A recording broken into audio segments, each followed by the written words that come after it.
পাহাড়ি শীতের দিনে ডিম দিয়ে তৈরি এই অনন্য স্বাদের খাবারটা আমরা সবাই ভীষণ ভালোবাসি। আজ আমরা মুরগি আর হাঁস দু ধরনের ডিম দিয়েই তৈরি করছি এই বিশেষ পাহাড়ি পদ। প্রথমে মাটির সঙ্গে জল মিশিয়ে ভালো করে ছেঁকে নেওয়া হয়, যাতে কঙ্কর, পাথর আর ভারী কণা আলাদা হয়ে যায়, আর থেকে যায় শুধু মসৃণ নরম কাদামাটি। এই মাটি তখনও একটু ভেজা থাকে, তাই একে কাপড়ে বেঁধে গাছের ডালে ঝুলিয়ে রাখা হয়, যেন ধীরে ধীরে অতিরিক্ত জল বেরিয়ে যায় আর মাটি প্রাকৃতিকভাবে ঠিক ভারসাম্যে ফিরে আসে। এদিকে আরেকটা পাত্রে চুন গুঁড়োর সঙ্গে জল মিশিয়ে রেখে দেওয়া হয়, যাতে চুন ধীরে ধীরে ফুলে উঠে সক্রিয় হয় এবং ডিম সংরক্ষণে সাহায্য করতে পারে। এরপর শুকনো খড় আর ময়ূরপঙ্খীর সবুজ পাতা জ্বালিয়ে বানানো হয় ছাই। এই ছাই কিন্তু খুবই কাজের। এর ভেতরে আছে প্রাকৃতিক জীবাণুনাশক আর আর্দ্রতা শোষণ করার গুণ। এবার আসে সবচেয়ে বিশেষ ধাপ।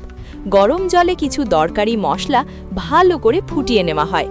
যখন সব মশলা ভালোভাবে সেদ্ধ হয়, তখন তার আসল গন্ধ আর গুণ জলে মিশে যায়। এই জল ছেঁকে আলাদা করে রাখা হয়।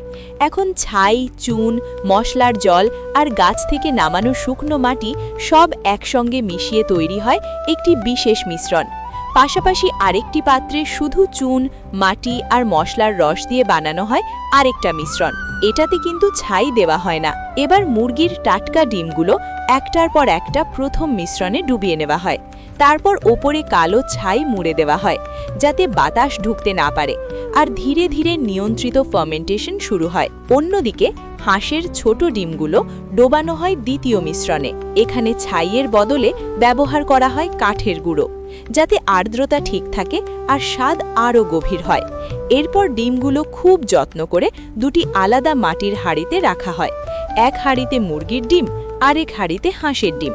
হাঁড়ির মুখ কাপড় আর দড়ি দিয়ে শক্ত করে বেঁধে দেওয়া হয়, যাতে ভেতরে একটা স্থির পরিবেশ তৈরি হয়। এরপর কেটে যায় পুরো 30টা ডিম। প্রথমে হাঁসের ডিমের খোসা খোলা হয়। আহা, কি সুন্দর ঝকঝকে সোনালি রং! আর মুরগির ডিম একেবারে উল্টো, চকচকে কিন্তু গভীর কালো, একদম ছোট্ট রবারের বলের মতো।